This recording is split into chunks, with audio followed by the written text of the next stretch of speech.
This is Monkey World in Dorset, the largest ape and monkey rescue centre on the planet. Today on Monkey Life, there's some strange behaviour down at the capuchin enclosure. If you put an intelligent animal into a small, barren environment, you go a wee bit stir-crazy. Baby woolly monkey Paulo is tempted outside by some delicious grubs.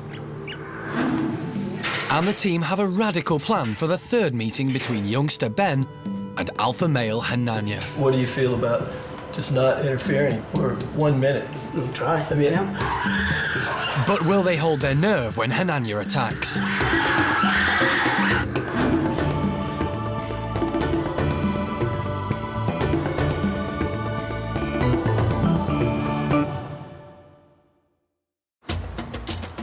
Monkey World's 60 chimps live in 4 social groups. Occasionally, integrating new members into one of these groups can be difficult.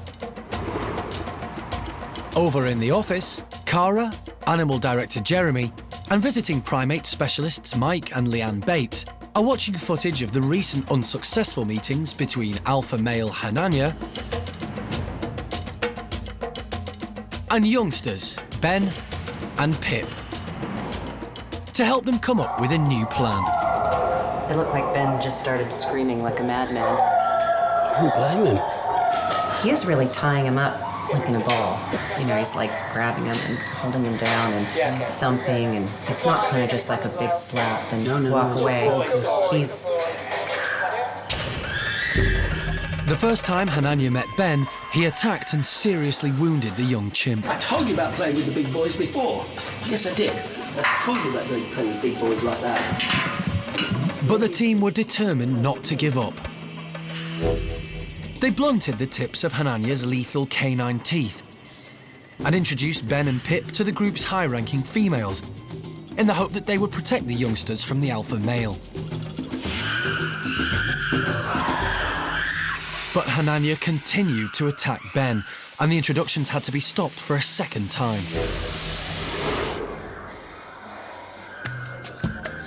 Today, the team are planning a third meeting. And after reviewing the footage, they've come to a surprising conclusion. Hananya's attacks on Ben might not be as bad as they look. still, it's dominance, aggression. I don't think it's a lethal attack at all. If he really wanted to hurt him, he had plenty of chances to, because he was doing a lot of pounding, holding, grabbing, not that much biting. It may be that Hananya is simply asserting his dominance as alpha male. Because we know he's going to pound, he's going to grab him, he's going to pull him, he's going to drag him around. Yeah. The problem is it always looks extreme. Yeah. In the past, fire extinguishers were used to break up the meetings. But this strategy has its own problems. I have a little bit of doubt about the benefit of the fire extinguisher so quickly. I don't think it's a huge deterrent. Yeah, I mean, and you can actually fuel it by joining in. Yeah, and it hampers our vision of what's going on also. Yeah. And ultimately, they're going to have to work it out, Yeah. you know, forever on. So Mike puts forward a radical new idea. And what do you feel about just not interfering for 1 minute? We'll try. I mean, yeah. the initial contact, we'll count to 60. Yeah. We won't interfere. Okay. So I'll go ahead and get Hananya. Yeah, because if we don't do it right now, we're not doing it Yeah, today. we need to do it. Okay. But later, will the team hold their nerve when Hananya targets Ben yet again? And will woolly monkey Paulo brave it off the fence for a creepy crawly?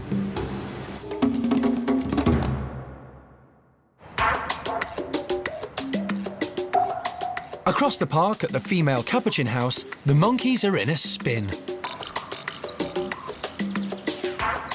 And park director Alison has come to see what's happening.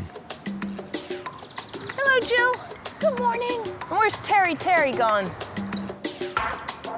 This strange head-turning and twisting is a result of their years spent living in small cages in a lab in Chile. Before Monkey World rescued them, many of these capuchins had lived in solitary confinement for up to 20 years. If you put an intelligent animal into a small, barren environment, you go a wee bit stir-crazy. So running in a circle. I mean, they turn in a space this big. Gosh, that's the space of the cage. You see funny head twisting thing, and that was because in the lab when they walked to the edge of their box that's only this big, what do? Well, you have to turn around and go back the other way. So you get these really pronounced, extreme arching and head flicking behaviors.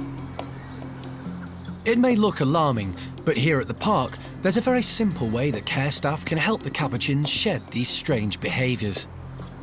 By encouraging them to do more natural activities, all of those abnormal behaviors will just fall by the wayside, because the capuchin monkeys know in their minds and in their hearts by instinct what they need to be doing, and that's living with others of their own kind and leading natural capuchin lives. Although the capuchins instinctively know what to do, for many of them, adjusting to a more natural way of life is not so easy. Their enclosures have been carefully designed to help them adapt.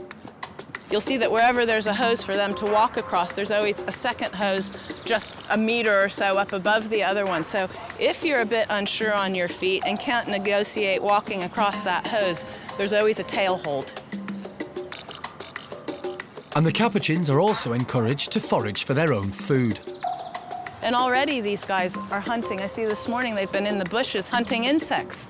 All really good natural behavior that, of course, wasn't even possible in the lab. For some, these unnatural actions are so ingrained that they'll probably never go away. But now even these individuals are happy grooming, catching insects and climbing. And the team have other ideas to encourage even more natural behaviour.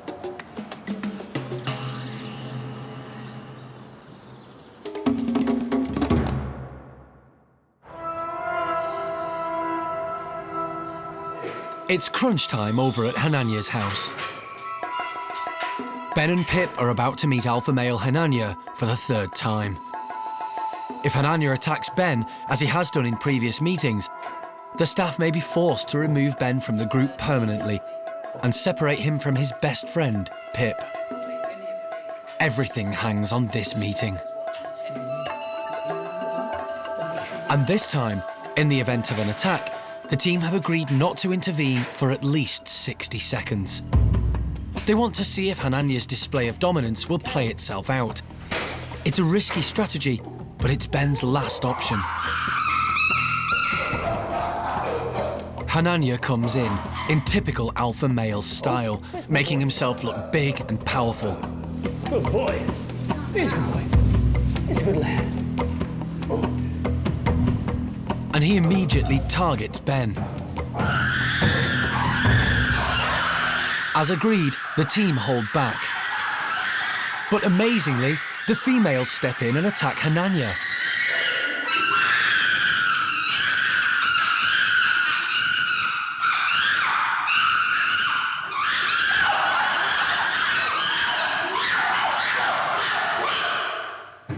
That was better.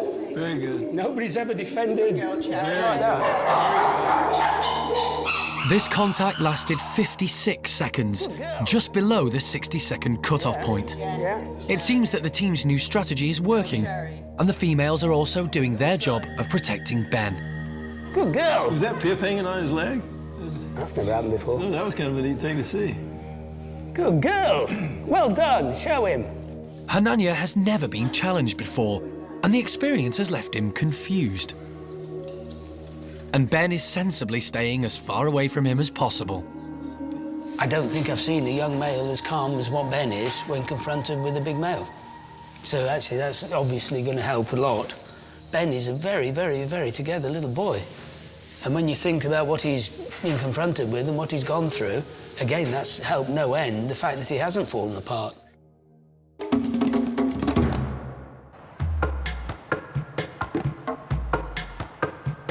At Monkey World in Dorset, most of the babies born here live a natural life with their mothers. But occasionally the primate care staff have to step in and bring them up until they can be reunited with others of their own kind.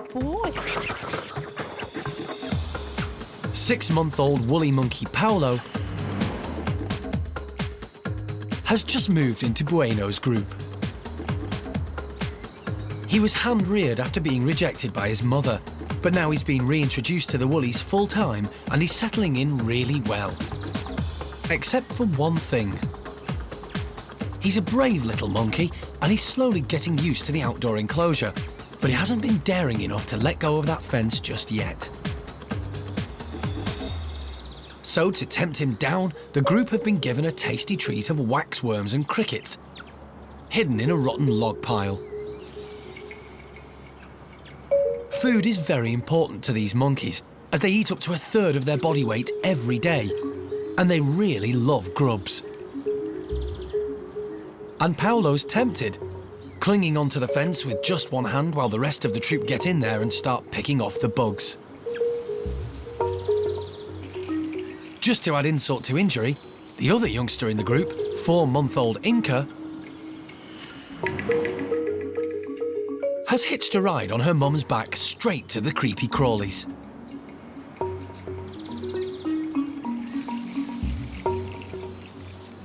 And she might even be able to get one, if Mum would just keep still for a moment.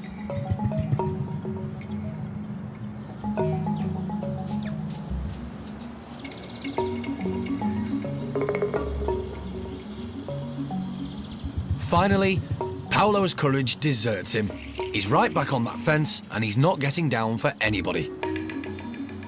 To make sure he doesn't miss out, Keeper Emma gives him his share of delicious, crunchy waxworms. And once he gets a taste of them, it won't be long before he's off the fence and finding some for himself. Later, the Capuchin boys are in a frenzy over some smelly onions. And the chimp girls hit back when Hananya targets Ben once again. He may well think twice before he does that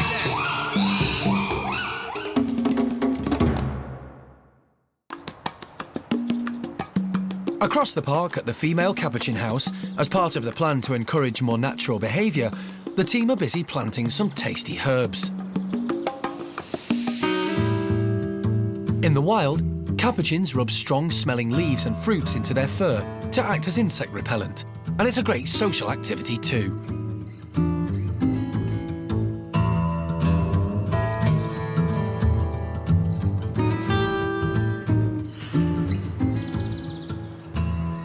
Many of the Capuchins have never seen these plants before, and it's not long before their curious nature means they're checking them out. A lot of these behaviors are just instinctual, and if you provide the rescue monkeys and apes with the correct environment and with, therefore, the correct encouragement, all of those natural behaviors will come out, even if they're animals that have been born in an unnatural environment, have been kept in unnatural circumstances, and have lived for years in that deprived environment. It's all still there. They know how to be Capuchin monkeys. You just have to encourage them to do so. And these smelly herbs seem to be doing the trick. We're trying to let the Capuchins be able to pick their own garlic, to pick their own chives, to pick their own chamomile, basil, all different sort of fragrant things, so that, you know, if that's what you want, you know, you can go over and pick a little bit of something, rub your fur, or just relax, or simply lay around in a lovely smelling, fragrant area where insects are also coming in that might be a tasty treat. They all seem to love the herbs, and by the looks of it, the keepers will have to get growing a whole lot more.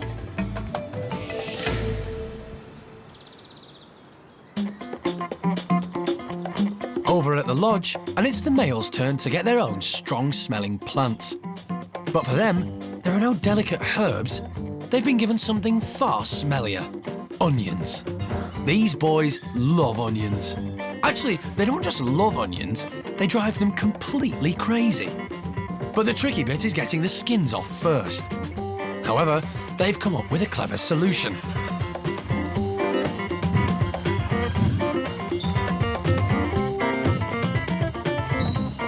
If you bang your onions hard enough, eventually they will crack.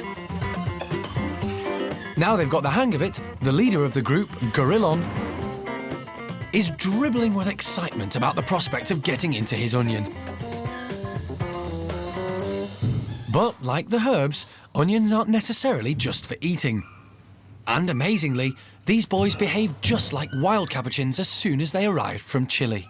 We were quite surprised when we made that long journey and got back here, and the first evening meal included some onions, and instantaneously several of them knew exactly what to do with the onions. Fur rubbing all over the place, which is a very natural, instinctual behavior. Basically, we're giving them the keys back to their own lives again. So the skins are off, and the males are getting down to the serious business of rubbing onions all over themselves. This natural behaviour is a great group activity. And to make sure every single inch of fur is coated, they use every limb possible.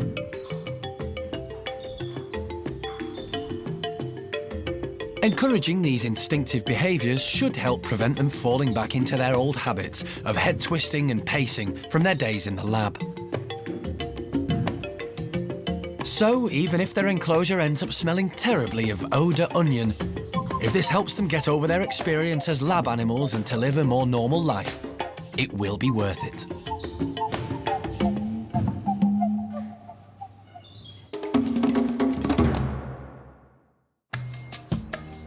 Back at Hananya's, it's been half an hour since youngster Ben was attacked by the big alpha male. Ben seems unhurt, but the team are watching anxiously. Hananya is clearly getting wound up, but instead of lashing out at Ben, he displays his dominance, just as an alpha male should. Well, it looks like it's dissipating to more of displays than actual contact. It's a reminder. And does he think he's made his point? That's Yep. Well, he may have to make his point a couple more times, but I think that just showed that he's not trying to kill him. He's just making his point, which, you know, you gotta do. But Hananya's getting more and more agitated, and finally, he vents his frustration and makes a beeline for Ben.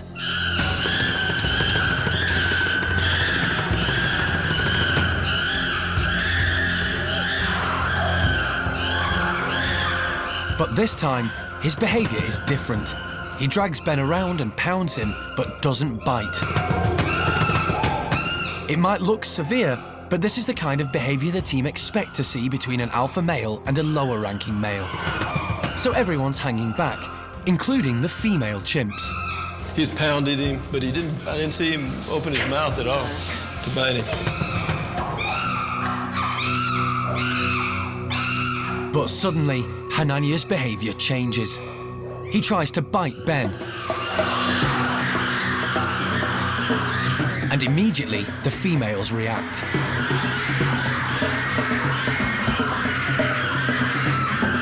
They're making it very clear to Hananya that they won't allow him to hurt Ben.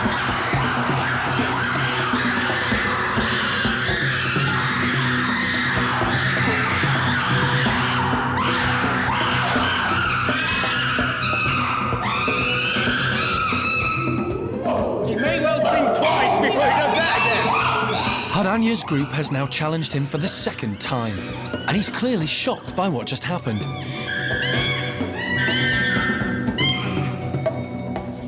the Ben Defence Committee is alive and well. That was amazing.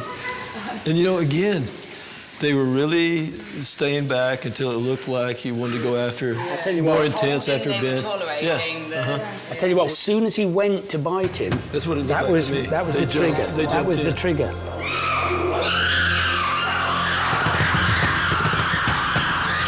At last, a successful meeting between Hananya and Ben. And while Hananya's left nursing a bruised ego, the team are feeling confident enough to leave them together in the same room. Tell you what we've got now, though, what we didn't have before. They like Ben, but he was still the new kid on the block, so you're not going to put your neck on the line. Now you will. He's now a mate, and you will go over the line for him. It was just a mob. It was a mob of girls going after him to let go of Ben. Well, it's like you must have whispered into everyone's ear the day before to do exactly the appropriate thing, and they did it. It was, I mean, I couldn't imagine a better scenario working out than what happened. Ben is still wary, but Hananya seems to be taking a while to recover. So Jeremy, is he taking a rest for round 2? He's just trying to get both brain cells pointing in the same direction to work out what's going on. I think at the moment, Hananya's just taking it all in. He's a big boy. Nobody's ever questioned his position. Nobody's ever questioned his authority. Now somebody has for the first time. And although we're all friends again and it's okay, but he's got to get his head around that. You know, he's actually got to start abiding by rules now, which is very good. I mean, it's all part of his job and him realising what any middle-aged bloke knows, that women are in charge. You don't mess with the women. So Ben's future looks a little more promising now that he has girl power on his side.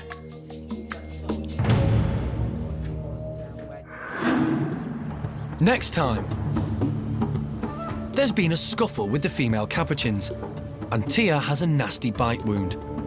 She's got a severe wound on her back. It's one of the worst we've had so far in the capuchins. Orangutan Amy is heavily pregnant and very grumpy with it. And it's time for Alison to say goodbye to Paulo, the baby woolly monkey she hand-reared. I think this is it. I think it's time for Paulo to graduate. He's now a fully functioning member of the woolly monkey group, and our task here is done.